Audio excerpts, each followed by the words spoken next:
First off, nice to virtually meet you, Gabrielle. I know season two is coming up. I know you are excited. So, how are you feeling today?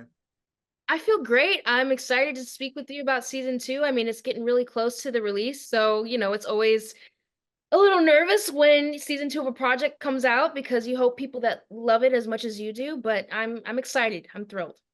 Awesome, awesome. Now, can you dive into where is Pandora's story going for this upcoming season? So this season is very expansive. We dive deeper into all of our characters' stories and all of their personalities and where did they really what are their lives like? And so with Pandora, we get to explore her friendship with Devi and what does that mean and how does Devi fit into the family? And we get to see Pandora grow as a kid. She's been through a lot. She and her brother have been through a lot, and it's a lot to expect of kids to take on a responsibility that really isn't their own. And so with Pandora, I'm excited for people to see her relationship with Alex. Alex is integrated back into the family, and I'm excited for them to see her relationship with Russ expand as well. Awesome. Now, since you've been on the show, you've have voice acting on this show and a few others that you was on. How challenging was it for you to bring it out for this character specifically for this show? So with Pandora, I felt a unique responsibility because she is a bit younger than I am. She's still a tween. And me, I'm 19 years old. So I usually am accustomed to playing characters that are around my same age, growing up, it's always kind of I've always grown up with my characters. So this was my first time kind of going backwards. And I put a self-reliance responsibility to make sure that I was telling the story accurately as accurately as I could with her vocal print and with her charisma and with her overall style. So, I mean, with the creation of Pandora, I pitched up her voice just a little bit in some areas. When she gets excited, she gets really excited. When things are serious, she probably is going to make a joke about it and be very avoidant about it. But I think that's the magic of Pandora is that she doesn't really acknowledge fear very often, and she's very brave and she takes adversity head on. Awesome. Now, are there any standout episodes that really mean a lot to you? Whether if it's seeing how it goes prior to recording of voice lines or speaking with the cast? Episodes that really stand out to me. This season, I there's an episode where the family starts to hear voices that aren't their own. And I think that is a very relatable story because while they're hearing the voices because they're cursed, it also speaks to voices that we hear in our heads. We're not necessarily cursed, but those voices come from insecurities, they come from low self-esteem, they come from a myriad of different issues and a myriad of different things, and they can be difficult to deal with. Sometimes we tell ourselves things that aren't necessarily true, whether they're about ourselves or about others, and that's something that really stuck out to me about this season is that we acknowledged that in a comedic way and in a cursed way per se, Hmm. but that kids at home will really relate to that. Rumor and innuendo, as they say. Rumor and innuendo. Now, another thing I noticed is that there's a lot of people on TikTok that does a lot of memes from the show. Have you seen any of that on there?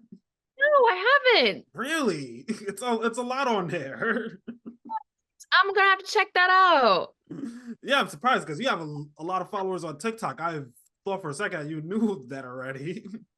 Oh, no, I haven't seen any sort of memes or edits or anything like that. Yeah, it's quite up there. But going back to the show, another thing you we just talked about, what you just brought up was about rumor and dealing with that along with the characters trying to identify what's the truth and what's not the truth. In your opinion, how important is that for you when it comes to storytelling? Identifying the truth is incredibly important with storytelling, even if I'm telling a story that's fictional. That's the job of the actors to find the truth in the imagination. And I think that's what makes great storytelling stand out is that, even in unrealistic circumstances, you can still relate and you can still find something that you can identify with, even though the family, the Vanderhoovens are cursed, there are points that are still like, "Oh, okay, yeah, my family's kinda like that," or, "Oh, I see myself in that character," or, "Oh, I understand that story," and I think Hmm, that's a testament to the writers, and that's also a testament to, the actors' creative process. awesome. That's a good insight. Thank Really is. You're welcome. Going to my next question. I would like to ask us some of a behind the scenes question. When you're recording in the booth, how do you prepare yourself? Do you drink water? Do you eat food? Do you watch funny things on social media? How do you prepare for um recording a scene? So for curses, I remember when sometimes we recorded multiple episodes in a day. So it would be like a really long days of just standing there. I'm standing up on my feet in front of a microphone saying at a uh uh very heightened pace and a very heightened intensity. And I remember sometimes I would get the emails like, "Hey, we're gonna record 3 episodes today," and I'd be like, "Ah, Oh boy.